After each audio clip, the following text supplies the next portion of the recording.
o céu e o inferno, ou justiça divina, segundo o Espiritismo? Acreditamos firmemente, diz um concílio geral e ecumênico, que só há um Deus verdadeiro, eterno e infinito, que no começo dos tempos tirou conjuntamente do nada as duas criaturas, espiritual e corpórea, angélica e mundana, tendo formado depois, como elo entre as duas, a natureza humana, composta de corpo e espírito. Esse doisinho que tem aqui em cima, é o Concílio de Latrão. Bom, nós temos um corpo e um espírito, tudo bem. Mas o ser espiritual criado por Deus, segundo o que nós entendemos, é simples, começa lá na vida simples, ignorante, e vai crescendo depois em conhecimento, em saber, e alguns, infelizmente, também em maldade. Mas vamos continuar nosso estudo. Tal é o segundo, a fé, plano divino na obra da criação, plano majestoso e completo como convinha à eterna sabedoria, assim concebido, ele oferece aos nossos pensamentos o ser em todos os seus graus e condições. Então, nós vamos encontrar pessoas de todos os jeitos, de todos os graus, de todas as condições, normal. Na esfera mais elevada, aparecem a existência e a vida puramente espiritual. Na última ordem, uma outra puramente materiais e intermediariamente uma união maravilhosa das duas substâncias, uma vida ao mesmo tempo comum ao espírito inteligente e ao corpo organizado. Então, conforme a gente vai ascendendo para o mundo espiritual, nós vamos ter uma vida simplesmente espiritual. Não tem como ter um corpo organizado, a não ser em um planeta onde os espíritos são muito superiores e aí eles têm inteligência superior e um corpo adaptado às suas reais necessidades. Mas até então, o espírito é só espírito. Nossa alma é de natureza simples e indivisível, porém limitadas em suas faculdades. A ideia que temos da perfeição faz-nos compreender que pode haver outros seres simples quanto ela e superiores por suas qualidades e privilégios. Deus não dá privilégio a alguém, a cada um segundo as suas obras, a cada um segundo aquilo que tiver lutado para ter direito a conseguir. Nós, entre os homens, que às vezes damos privilégio para certos amigos, para certos companheiros, mas perante a justiça divina, não tem privilégio, só tem pessoas que têm que cumprir um compromisso. A alma é grande e nobre, porém está associada à matéria, servida por órgãos frágeis e limitada no poder e na ação. Por que não haver outras ainda mais pobres, libertas dessa escravidão, dessas peias e dotadas de uma força e atividade maiores e incomparáveis? Antes que Deus houvesse colocado o homem na terra para conhecê-lo, servi-lo e amá-lo, não teria já chamado outras criaturas a fim de compor-lhe a corte celeste e adorá-lo no auge da glória? Adorar a Deus como? Ficar em condição beatífica? Elogiando Deus? Acho que nem mesmo seres humanos mais Paládio, mais Licopódio, que são as duas personalidades da homeopatia que gostam muito de elogio, gostariam de ficar o dia inteiro sendo bajulado, sendo ajudado, sendo adorado. E, logicamente, quando fala adorar a Deus, é termos aqui o nosso momento de contemplação, de oração, de meditação, de reflexão, elevando-nos ao Pai, mas não ficarmos em condição beatífica a vida inteira. Todos nós somos responsáveis pelos nossos atos, todos nós somos responsáveis pelas nossas atitudes e devemos caminhar sempre dentro desse padrão de responsabilidade. Deus, enfim, recebe das mãos do homem os atributos de honra e homenagem deste universo. É, portanto, de admirar que receba das mãos dos anjos o incenso e as orações dos homens. Se, pois, os anjos não existissem, a grande obra do Criador não patentearia o acabamento e a perfeição que lhes são peculiares. Este mundo, que atesta sua onipotência, não fora mais obra-prima da sabedoria. Mais uma vez achando que Deus vai querer que a gente leve algum tipo de benefício para Deus, algum tipo de fruto para Deus. Deus quer que saibamos oferecer a Ele as nossas melhores ações, mostrando que nós somos bons filhos, estamos nos aperfeiçoando, estamos buscando evoluir. Quanto ao mais, não vamos discutir. Nesse caso, a nossa razão, posto que fraca, poderia conceber um Deus mais completo e consumado.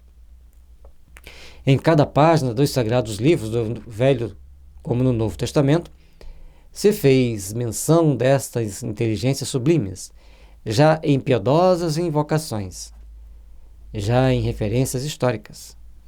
A sua intervenção aparece manifestamente na vida dos patriarcas e dos profetas. Portanto, esses anjos celestes, eles chegam para conversar com os patriarcas, com os profetas, que atendem à sua condição vibratória, que tem sintonia para captar aquelas informações. Não são todos que vão receber. Algumas pessoas podem, e a própria igreja já admite. Serve-se Deus de tal ministério, ora para transmitir a sua vontade, ora para anunciar futuros acontecimentos, e os anjos são também quase sempre órgãos de sua justiça e misericórdia. A sua presença ressalta das circunstâncias que acompanham o nascimento da vida e paixão do Senhor. A sua lembrança é inseparável dos grandes homens, como dos fatos mais grandiosos da antiguidade religiosa. Está nos dizendo que os anjos são reais e eles vêm trazer informações, como aconteceu no nascimento de Jesus, e em grandes fatos que marcam a história dos homens, para nos mostrar as nossas oportunidades, as nossas possibilidades frente à justiça de Deus, frente àqueles caminhos que nos conduzem à redenção. Precisamos, pois, trabalharmos intimamente para nos fortalecermos, para podermos crescer e entendermos a grandeza do Pai, que misericórdia divina está sempre nas nossas mãos, nos dando as oportunidades de sermos realmente melhores e tenhamos mais condições condizentes de agirmos segundo a vontade do Pai. A crença nos anjos existe no seio mesmo do politeísmo e nas fábulas da mitologia, porque essa crença é tão universal e antiga quanto o mundo. Em todas as partes do mundo, tem sempre aquele que acredita nos anjos, tem sempre aquele que acredita nas forças superiores do universo. O culto que os pagãos prestavam aos bons e aos maus gênios não era mais que falsa aplicação da verdade, um resto degenerado do primitivo dogma. As palavras do Santo Concílio de Latrão contêm fundamentos da distinção entre os anjos e os homens. Bom, todas as épocas da humanidade cultuavam-se os anjos, assim como os maus anjos, ou gênios das trevas. Cada um com seu cada um com as suas tentativas, com as suas buscas. Mas todos nós, então, temos a nossa responsabilidade de agirmos na construção do nosso mundo íntimo, na construção de um mundo melhor. E para construirmos isso, precisamos trabalhar intimamente os nossos sentimentos, para nos aperfeiçoarmos e podermos seguir até o Pai.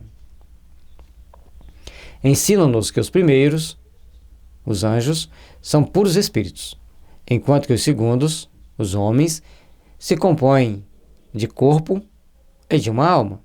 Isto é, que a natureza angélica subsiste por si mesma, não só em mistura como dissociada da matéria.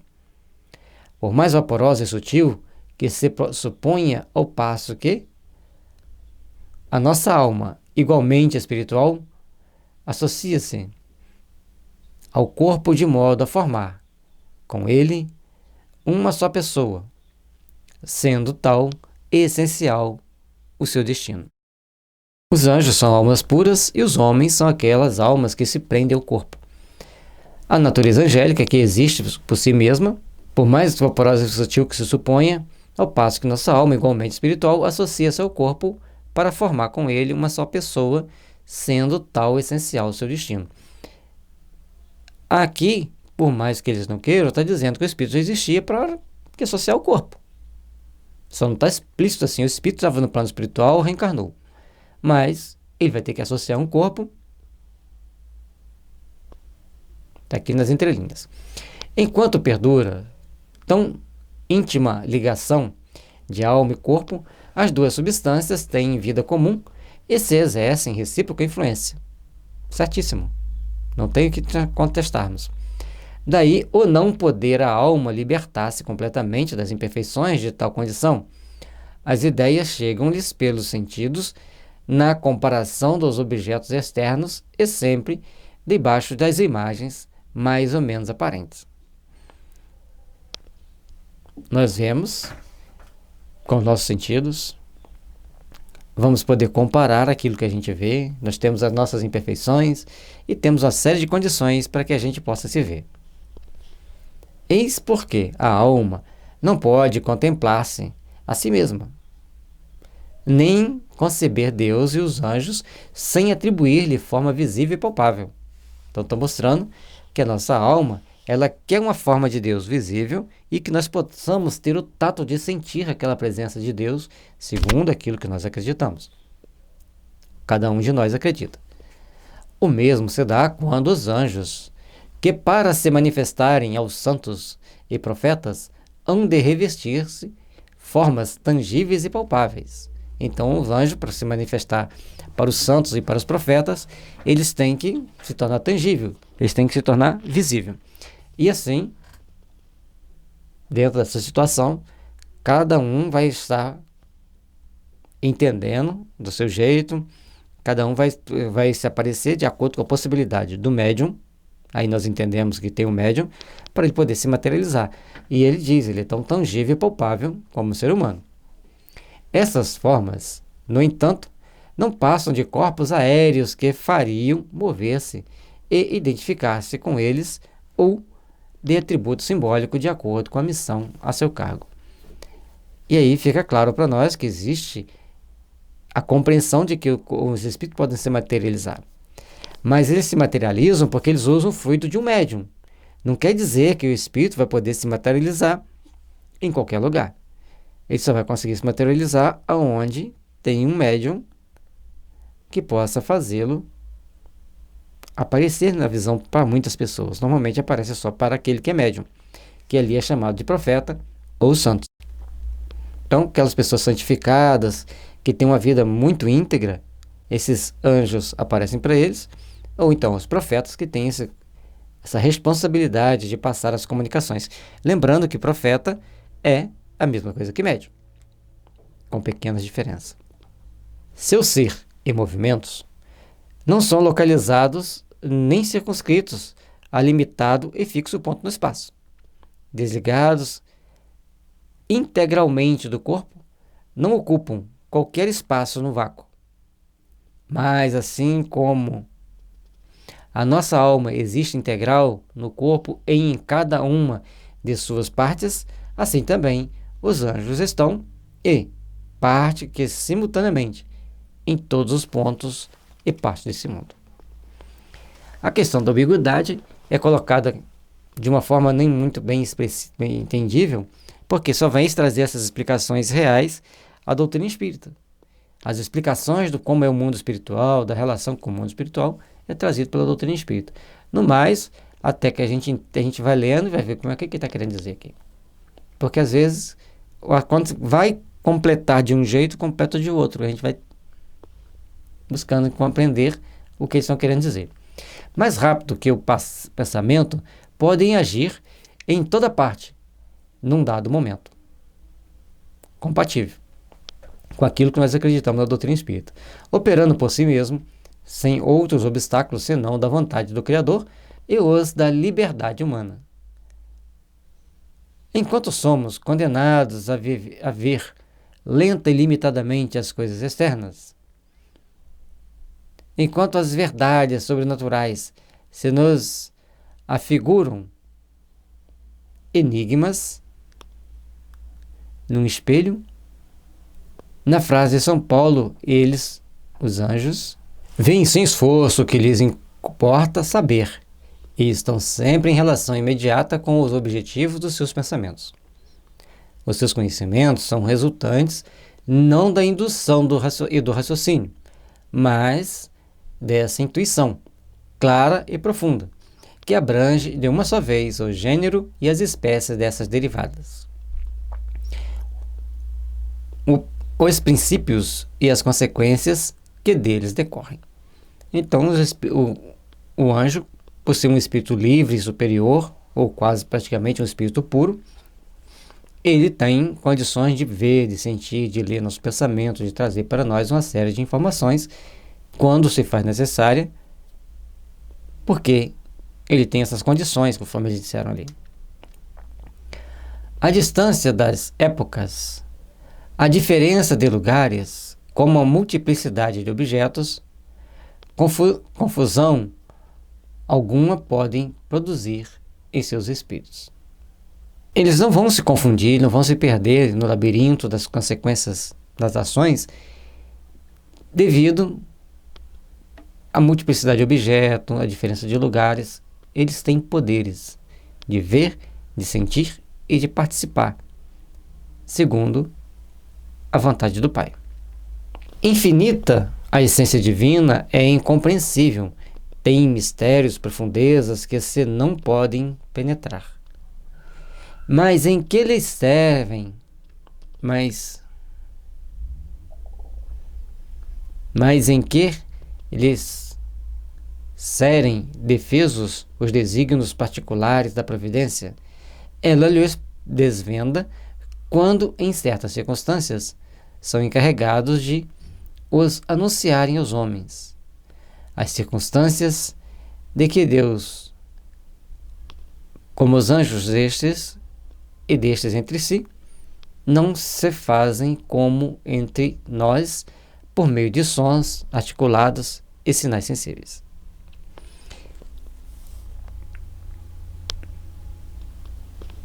A comunicação dos anjos com Deus está inconcebível ainda no momento para nós, mas para nós termos um vislumbre que ela se dá pela irradiação do pensamento, pela troca de pensamento.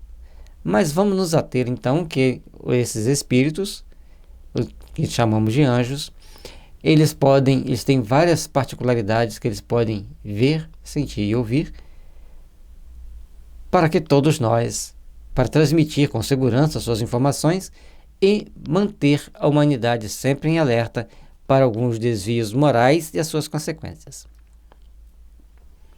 As puras inteligências não têm necessidade nem de olhos para ver, nem de ouvidos para ouvir. Tampouco possuem órgãos vocal para manifestar os seus pensamentos. Esses instrumentos, usual de nossas relações, é desnecessário, pois comunicam seus sentimentos de modo só a eles peculiar, isto é, todo espiritual. Basta-lhes querer para se compreenderem. Unicamente Deus conhece o número dos anjos. Os anjos vêm, passam as informações necessárias aos homens, partem de novo. É peculiar ao todo espiritual, e Deus sabe quantos anjos existem. Este número não é, sem dúvida, infinito, nem poderá sê-lo. Porém, segundo os autores sagrados e os santos doutores, é assaz considerável, verdadeiramente prodigioso. Se se pode pronunciar o número de habitantes de uma cidade, a sua grandeza e extensão, e sendo a Terra apenas um átomo comparada ao firmamento e às imensas regiões do espaço, a força é concluir que o número dos habitantes do ar e do céu é muito superior aos dos homens. Aqui está tudo bem coerente com aquilo que a doutrina espírita traz, embora tenha alguns detalhes que não faz parte da crença espírita. Apenas alguns detalhes, mas alguns estão bem coerentes com aquilo que a gente acredita. Mas depois teremos novas explicações. E se a majestade dos reis se ostenta pelo brilhantismo e número de dos vassalos, dos oficiais e dos súditos, que haveria de mais próprio a dar-nos ideia da majestade do rei, dos reis, do que essa multidão inumerável de anjos que povoam céus e a terra, o mar e abismos, a dignidade dos que permanecem continuamente prostrados ou de pé ante seu trono. Se um rei da terra tem vários vassalos, súditos e tudo mais para seguir suas ordens, Deus também tem muito mais do que a terra. Tem muitos anjos, muitos espíritos para cumprir seus desígnios. Assim é o que a gente está entendendo aqui. Os padres da igreja e os teólogos ensinam geralmente que os anjos se dividem em 3 grandes categorias, ou principados. E cada hierarquia tem 3 companhias, ou coros.